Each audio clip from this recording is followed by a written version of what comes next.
Okay okay okay Julakanti Rangareddy గారు ఉన్నారు మనతో పాటు, సిపిఎం నేత. జులకంటి గారు బాగున్నారా?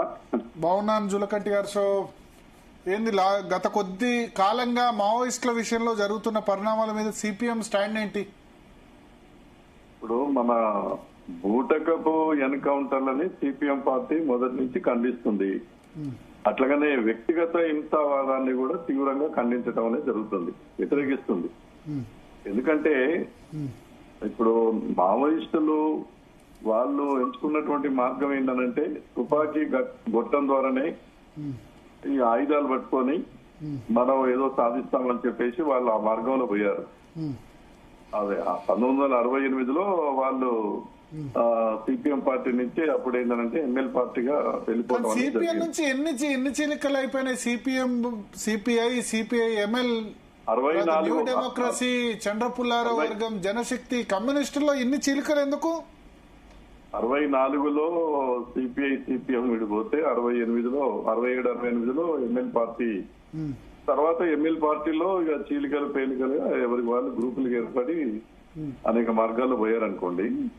సరే ఏదున్నా ఇప్పుడు దీన్ని ఏంటంటే రాజకీయ, సామాజిక, ఆర్థిక అంశాలు ముడిపడి ఉన్నాయి.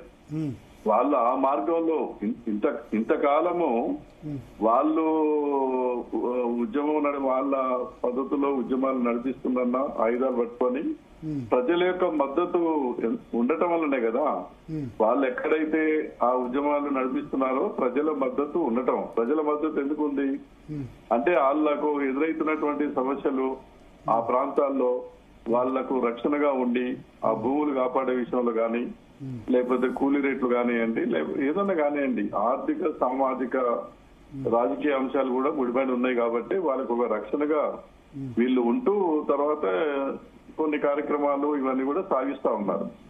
కాబట్టి వ్యక్తిగత హింసావాదం ద్వారా ఆయుధాలు పట్టుకొని తర్వాత ఏంటంటే మనుషులను చంపి ఏదో సాధిస్తామని చెప్పి ఎంచుకున్న మార్గం సరైనది కాదు. అది చరిత్రలో అది రుజువైంది కూడా. ప్రజలు ఆయుధాలు పట్టుకోవాలి, ప్రజలు ఉద్యమాలకు రావాలి, ప్రజలు పెద్ద ఎత్తున తిరుగుబడాలి. ఇప్పుడు శ్రీలంకలో చూసాం కదా, ఇప్పుడు ఈ మార్గంలో పోయిన వాళ్ళే చాలా మంది వాళ్ళు బయటకు వచ్చారు, జనజీవన స్రవంతిలోకి వచ్చి అందరినీ కలుపుకొని పెద్ద ఎత్తున వాళ్ళు ఏంటంటే ఒక వేదిక మీదకి వచ్చేసి ఎన్నికల్లోనే వాళ్ళు ఓడించిందనంటే వాళ్ళు శ్రీలంకలో కమ్యూనిస్ట్ పార్టీ నాయకుడు అక్కడ మరి అధికారంలోకి వచ్చిన పరిస్థితి కూడా చూస్తా ఉన్నాం. అయితే ఇక్కడ విషయం ఏంటంటే వాళ్ళు చాలా మంది బలైపోయారు, అనేక మందిని కూడా చంపారు. ఇక్కడ మన ఆపరేషన్ కగారు అనేది కేంద్ర ప్రభుత్వము ప్రారంభించిన దగ్గర నుంచి వాళ్ళు ఏం చెప్తున్నారు, మేము చర్చలకు సిద్ధంగా ఉన్నాము, మీరు మమ్మల్ని పిలవండి, తర్వాత ప్రజలకు సంబంధించినటువంటి సమస్యలు కొన్ని మీ దృష్టికి తీసుకొస్తాము అని చెప్పానంటే గవర్నమెంట్ తప్పనిసరిగా చర్చలకు మేము సిద్ధమని చెప్పాలంటే పిలవాలి కదా. చర్చలకు సిపిఎం అప్పుడు అధికారులు ఉన్నప్పుడు లాల్గఢ్ లో కూడా ఇదే ఇష్యూ కదా, లాల్గఢ్ లో కూడా మీకు మావోయిస్ట్ పార్టీతో ఇష్యూస్ అయినాయి. మనం మల్లోజుల కోటేశ్వరరావు అనుకుంటే అక్కడ కిషన్ జీ. అవును అవును. అప్పుడు మరి మీరు కూడా చర్చలో పిలవలే అక్కడ వెస్ట్ బెంగాల్లో? వెస్ట్ బెంగాల్లో కూడా చర్చలకు పిలిచినటువంటి సందర్భాలు ఉన్నాయి, పిలవలేదనేది ఏం లేదు. అప్పుడు వాళ్ళు రాలేదు చర్చలు, గవర్నమెంట్ ఆహ్వానించినా కూడా వాళ్ళు రాకుండా నిరాకరించారు. గవర్నమెంట్ అనేక సందర్భాల్లో మీరు చర్చలకు రండి, తర్వాత సమస్యలు ఏందో చెప్పండి, అది ఆదివాసీల సమస్య లేకపోతే ఇతర ప్రజల రైతు కూలీల సమస్య, అవన్నీ కూడా పరిష్కారం చేస్తున్నామని చెప్పి ఎప్పుడు కూడా స్వాగతించినవి తప్ప మేము చర్చలు జరపకుండానే మేము పోలీసులతోటి మిమ్మల్ని అణచివేస్తాము, ఎన్కౌంటర్ చేస్తామని ఎక్కడా లెఫ్ట్ గవర్నమెంట్ బెంగాల్లో గాని, కేరళలో గాని, త్రిపురలో గాని ఎక్కడా వైఖరి తీసుకోలే. ఎంతసేపు చర్చల ద్వారానే పరిష్కారం చేయాలనే ఆలోచనతో ఉన్నాయి, వాళ్ళు నిరాకరించారు. కాబట్టి ఏంటంటే ఇక్కడ కూడా ఈ ఆపరేషన్ ప్రకారం ఇప్పుడు మీరు లొంగిపోవాలంటున్నారా? ఏంది లొంగిపోవాలని చెప్తున్నారా మీరు? మీ పార్టీ స్టాండ్ ఏంది? ఇప్పుడు ఈ వ్యక్తిగత హింసావాదం అనేటువంటిది ఆ మార్గం సరైనది కాదు. ప్రజల్లో రావాలి, ప్రజా సంఘాలు నిర్మాణం చేయాలి, ప్రజా ఉద్యమాలు నడపాలి. ప్రజా ఉద్యమాల ద్వారానే ఏ మార్పు అయినా తీసుకురాగలుగుతాము. ప్రజల్ని మనం ఆ రకం కాకుండా వ్యక్తులుగా ఆయుధాలు పట్టుకొని కొంతమంది వ్యక్తుల్ని చంపినంత మాత్రంలో మార్పు అనేది రాదు అనేది బలంగా మేము మొదటి నుంచి చెప్తున్నాం. ఇప్పుడు అదే చెప్తున్నాం, అప్పుడైనా అదే చెప్పాం. కాబట్టి ఇప్పుడు వాళ్ళందరూ వస్తామన్నప్పుడు వాళ్ళని చర్చలకు పిలవండి, పిలిచి మాట్లాడి ఆ రకంగా వాళ్ళు ఏం చెప్తుందో వినండి. చర్చల పేరు మీద మళ్ళా బలం పెంచుకునే ప్రయత్నం చేస్తే, బలం పెంచుకొని మళ్ళీ రిక్రూట్మెంట్ ఎక్కువ చేస్తే, ఎందుకంటే నిన్న డీకే అరుణ చెప్పారు చర్చల పేరు మీద. అప్పుడు వైఎస్ రాజశేఖర రెడ్డి చర్చలు చేశారు, చర్చల తర్వాత ఆమె ఫాదర్ ని చెప్పారు చర్చలు విఫలమైన తర్వాత. ఇప్పుడు ఆంధ్రప్రదేశ్ రాష్ట్రంలో రాజశేఖర రెడ్డి గారి గవర్నమెంట్ లో చర్చలకు వాళ్ళు ఆహ్వానించారు, గవర్నమెంట్ వాళ్ళు వచ్చారు, చర్చలు జరిపినాయి. దాని తర్వాత ఆంధ్రప్రదేశ్ రాష్ట్రం మొత్తంలో ఉద్యమం పెరిగిందా తగ్గిందా? కానీ ఆ తర్వాత వెంటనే డీకే ఫాదర్ చంపేశారు కదా. కరెక్ట్, కొన్ని అక్కడ రాజ్య నాయకుని చంపేశారు, అట్లా జరిగాయి కదా. కొన్ని సంఘటనలు జరగవచ్చు. ఇప్పుడు ఇది రాజ్యం అంటే ఏంటంటే, ఇప్పుడు వాళ్ళు ఆయుధాలు పట్టుకొని మనుషులను చంపితే రాజ్యం కూడా అదే రకంగా హింసకు పాల్పడి చంపితే ఇంకా అర్థమే ఉంటది. ఏం తేడా అవతలోడు కాలుస్తున్నప్పుడు వీళ్ళు ఏం చేయాలి? దండం పెట్టాలి. అవును, వాళ్ళని ఇప్పుడు ఎన్కౌంటర్ పోతారు స్పాట్ లోకి, వాళ్ళు అవతలోడు కాలుస్తాడు, ఓకే నేను ఆయుధం వదిలేస్తున్నా నా చంపు అని చూపించాలా? గాంధీజీ ఒక చెంప మీద కొడితే ఇంకో చెంప ఇప్పమన్నాడు, కానీ ఈ చెంప మీద కొట్టుడు కాదు కదా, ఇది డైరెక్ట్ ప్రాణం తీసుడే కదా. ఇప్పుడు మన కుట్రలు చేసి తర్వాత ఏంటంటే ఎక్కడికక్కడ బాంబ్ బ్లాస్టింగ్ చేసి రోడ్లు వేలు చేసి ఆ రకంగా చేసేదాన్ని ఎవరు చేసినా తప్పది.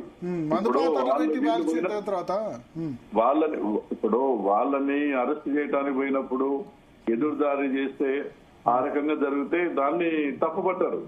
కానీ వాళ్ళని అరెస్ట్ చేసి పట్టుకొచ్చి ఎక్కడనో తీసుకుపోయి ఎన్కౌంటర్ చేయడం సరైనది కాదు కదా. వాళ్ళని కోర్టుకి సరెండర్ చేయాలి, తర్వాత విచారించాలి, వాళ్ళ మీద కేసులు పెట్టాలి, అది పద్ధతి ఉంది కదా. ఇప్పుడు వాళ్ళు నేరాలు చేస్తున్నని చెప్పేసి ఎక్కడికక్కడ కాల్చుకుంటూ వెళ్ళిపోతే వాళ్ళు మన దేశ పౌరులే కదా, వాళ్ళు ఎవరో విదేశాల నుంచి వచ్చిన వాళ్ళు కాదు కదా, పాకిస్తాన్ లో ఇంకోటో కాదు కదా. కాబట్టి ఏంటంటే వాళ్ళని వీళ్ళు ఖచ్చితంగా జనజీవన స్రవంతిలోకి వచ్చి ప్రజల్లో ఉండి పనిచేయాలి, ప్రజా ఉద్యమాలను నిర్మాణం చేయాలి, పాలకులు అవలంబిస్తున్న విధానాలు ప్రజలకు తెలియజేయాలి, ఆ రకంగా పెద్ద ఎత్తున కదిలించాలి. అది కార్యక్రమం, ఆ ఉద్యమాలు నడపాలనేది కోరుతున్నాం. శేఖర్ జీ ఏమంటారు మీరు? ఇప్పుడు చర్చలకు ఎందుకు వెళ్ళట్లేదు శేఖర్ గారు? శేఖర్ గారి కంటే ముందు ఒకటి ఏంటంటే, ఇప్పుడు ఇది ఈ వీళ్ళని చంపినంత మాత్రంలో ఈ అంశంతో పక్కకు పోద్దని కాదు. ఇప్పుడు పెద్ద ఎత్తున ప్రజలు ఇప్పటికీ కూడా అనగారినటువంటి ప్రజలు, తర్వాత తిండి లేక, తర్వాత పనులు లేక, ఇల్లు లేక, వైద్యం అందక, విద్య లేక ఇంకా కోట్లాది మంది ప్రజలు మన దేశంలో ఉన్నారు. వాళ్ళ సమస్యలు, వాళ్ళ మౌలికమైన సమస్యలు పరిష్కారం చేయడానికి ప్రభుత్వాలు కూడా పూనుకోవాలి, ఆ పని చేయాలి. ఇప్పుడు ఇవాళ ఈ అటవీ సంపదను మొత్తం కూడా వాళ్ళని లేకుండా చేసి తర్వాత వాళ్ళని బెదిరించేసి ఆ కార్పొరేట్ శక్తులకు అప్పచెప్పడానికి ఖనిజ సంపదని, అటవీ సంపదని ఈ ప్రయత్నం చేస్తుందనేది బలంగా ఆ వాదన ఉంది, ఆ చర్చ జరుగుతుంది, అది కనిపిస్తా ఉంది. అందుకనే రాజ్యం అనేటువంటిది కూడా రాజ్యహింస జరపకుండా ఇవాళ ఏ పద్ధతిలో వీటిని కంట్రోల్ చేయాలో ఆ పద్ధతిలో చేయాలి. ఇప్పుడు అన్నారు, ఇప్పుడు గాంధీని చంపినటువంటి గాడ్సేని కూడా ఆ వీరుడు సూర్యుడిగా పొగిడి ఆయన పేరు మీద గుడి కట్టి ఆయన దేవుళ్ళ చూసే పరిస్థితి కూడా ఎవరు చేస్తారో పని. తర్వాత అనేక ఉద్యమాల్లో, స్వాతంత్ర ఉద్యమంలో ఇప్పుడు వీళ్ళు ఏదో చెప్తారు కదా, బ్రిటిష్ వాళ్ళకి వ్యతిరేకంగా పోరాడిన దాంట్లో వీళ్ళ పాత్ర ఒసామా బిన్ లాడెన్ కూడా చేస్తున్నారు మరి. అట్లా అంటే ఒసామా బిన్ లాడెన్ కూడా ఎవరు చేసినా కూడా తప్పే కదా, అది ఎవరు చేసినా తప్పే కదా. కాబట్టి ఏంటంటే ఇప్పటికైనా కూడా కేంద్ర ప్రభుత్వం ఈ బూటకపు ఎన్కౌంటర్లు అనేది మానుకోవాలి. వాళ్ళందరినీ కూడా చర్చలకు పిలవండి, వాళ్ళు ఏం చెప్తారో వినండి. చాలా జనజీవన శ్రమంతులు కలవటానికి వాళ్ళు సిద్ధంగా ఉన్నప్పుడు వాళ్ళని రకంగా కలపండి. ఆ రకమైనటువంటి పద్ధతుల్లో ఈ సమస్యను పరిష్కారం చేయాలి. తర్వాత ఆదివాసీలు అటవీ ప్రాంతాల్లో ఉన్న మౌలికమైన సమస్యలు ఏంటి, అవి పరిష్కారం చేయడానికి కూడా పూనుకోవాలి. కేంద్ర రాష్ట్ర ప్రభుత్వాలు బడ్జెట్ ఆ రకంగా ఏంటంటే కేటాయించాలి, ఆ ప్రాంతాలను అభివృద్ధి చేయాలి. మావోయిస్టులు కూడా పూర్తిగా ఇప్పుడున్న పరిస్థితుల్లో ఎప్పుడైనా కూడా ఈ వ్యక్తిగత హింసావాదం మార్గం సరైనది కాదది, దానివల్ల ఏమి సాధించేది ఏమీ లేదు.